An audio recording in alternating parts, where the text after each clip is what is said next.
Ketahanan nasional adalah kemampuan suatu negara untuk mengembangkan kekuatan dan mempertahankan eksistensinya dari berbagai ancaman baik yang bersifat fisik ataupun non-fisik, internal maupun eksternal, yang dapat merusak stabilitas dan keberlangsungan negara. Ketahanan nasional mencakup aspek politik, ekonomi, sosial, budaya, pertahanan, dan keamanan yang saling berkaitan dan saling mendukung untuk menciptakan kesejahteraan, kedamaian, dan kedaulatan negara. Tujuan utama dari ketahanan nasional adalah menjaga negara tetap kuat dan mampu bertahan menghadapi tantangan dan perubahan dalam kehidupan nasional maupun internasional.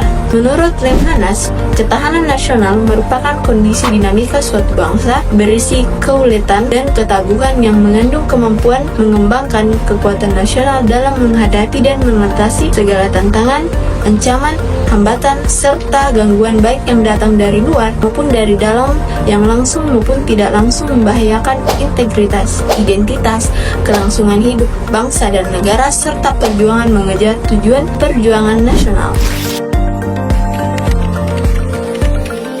Yang pertama, pada era pasca kemerdekaan. Pada masa awal kemerdekaan, Indonesia dihadapkan dengan ancaman dari luar seperti agresi militer Belanda serta tantangan internal dan seperti pemberontakan.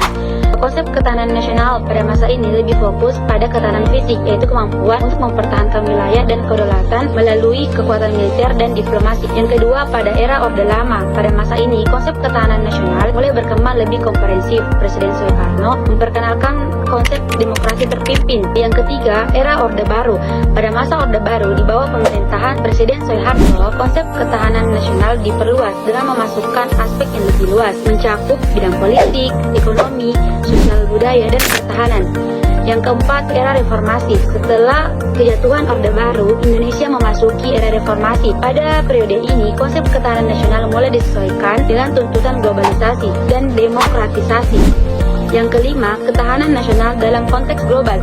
Konsep ketahanan nasional Indonesia kini lebih berbasis pada penguatan resiliensi sosial, ekonomi, dan politik di tengah tantangan global seperti globalisasi, ancaman terorisme, serta perubahan iklim.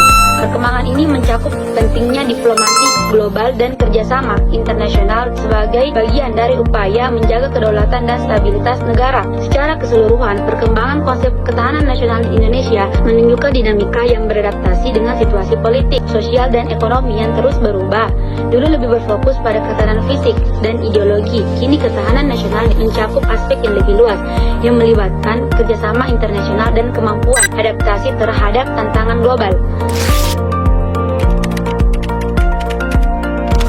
Unsur-unsur kekuatan nasional di Indonesia dalam ketahanan nasional dikenal dengan istilah Gatra atau Astagatra yang dirumuskan dan dikembangkan oleh lembaga ketahanan nasional. Unsur-unsur kekuatan nasional ini terdiri dari Trigatra dan Pancagatra. Trigatra adalah aspek-aspek alamiah yang memengaruhi ketahanan nasional. Trigatra terdiri dari aspek geografi yang mencakup letak geografis Indonesia yang strategis dan kondisi geografis yang beragam, misalnya kepulauan, gunungan, dan lautan yang memengaruhi pola kehidupan masyarakat. Yang kedua, demografi atau kependudukan yang meliputi jumlah penduduk, komposisi usia, tingkat pendidikan, dan kesehatan serta distribusi penduduk. Kemudian sumber daya alam atau SDA. Pada aspek ini, kekayaan alam Indonesia, baik yang dapat diperbarui maupun tidak, merupakan modal dasar pembangunan. Unsur yang kedua yaitu Pancagatra. Pancagatra adalah aspek-aspek sosial yang memengaruhi ketahanan nasional. Aspek Pancagatra terdiri dari ideologi, yakni Pancasila sebagai ideologi negara dan merupakan landasan dalam hidup masyarakat, berbangsa, dan bernegara. Yang kedua, politik, mencakup stabilitas politik, sistem pemerintahan, dan partisipasi masyarakat akan sangat memengaruhi ketahanan nasional. Kemudian ekonomi, yang dimana hal ini meliputi pertumbuhan ekonomi, pemerataan pendapatan, dan stabilitas keuangan yang memengaruhi kesejahteraan masyarakat. Selanjutnya, sosial budaya, termasuk keberagaman budaya, nilai-nilai leluhur, dan kerukunan sosial. Terakhir, pertahanan dan keamanan atau disingkat HANKAM, seperti kemampuan militer, kesiapsiagaan menghadapi ancaman, dan partisipasi masyarakat dalam mempertahankan negara akan sangat memengaruhi ketahanan nasional. Pembelaan negara adalah sikap dan tindakan warga negara yang dilakukan secara sadar, ikhlas, dan bertanggung jawab untuk menjaga kedaulatan, keutuhan wilayah, serta keselamatan bangsa dan negara. negara dari berbagai ancaman. Pembelaan negara merupakan hak sekaligus kewajiban setiap warga negara, sebagaimana diatur dalam pasal 27 ayat 3 Undang-Undang Dasar 1945 yang menyatakan bahwa setiap warga negara berhak dan wajib ikut serta dalam upaya pembelaan negara.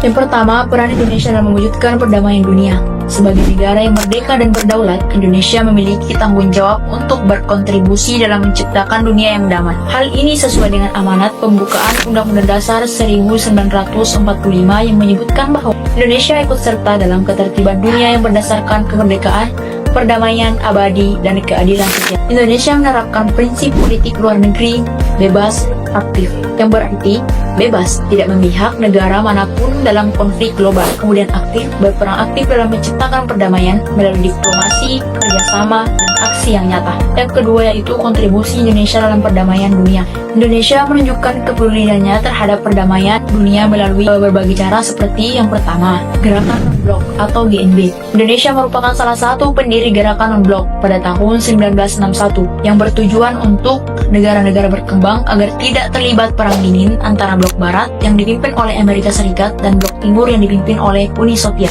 Kemudian yang kedua mengirim pasukan perdamaian PBB. Sejak 1957, Indonesia telah mengirim pasukan Garuda ke berbagai negara yang mengalami konflik seperti Kongo pada tahun 1960-an, Bosnia pada tahun 1990-an, Libanon pada tahun 2000-an, dan Sudan, Republik Afrika Tengah, dan negara lainnya. Kemudian yang ketiga, Indonesia juga aktif menjadi penengah atau mediator dalam konflik internasional seperti konflik di Kamboja pada tahun 1980-an sampai 1990-an. Kemudian yang keempat, peran di organisasi internasional yang mendukung perdamaian seperti Perserikatan Bangsa-Bangsa atau PBB, kemudian ASEAN atau Perhimpunan Bangsa-Bangsa Asia Tenggara, kemudian Organisasi Kerjasama Islam atau OKI.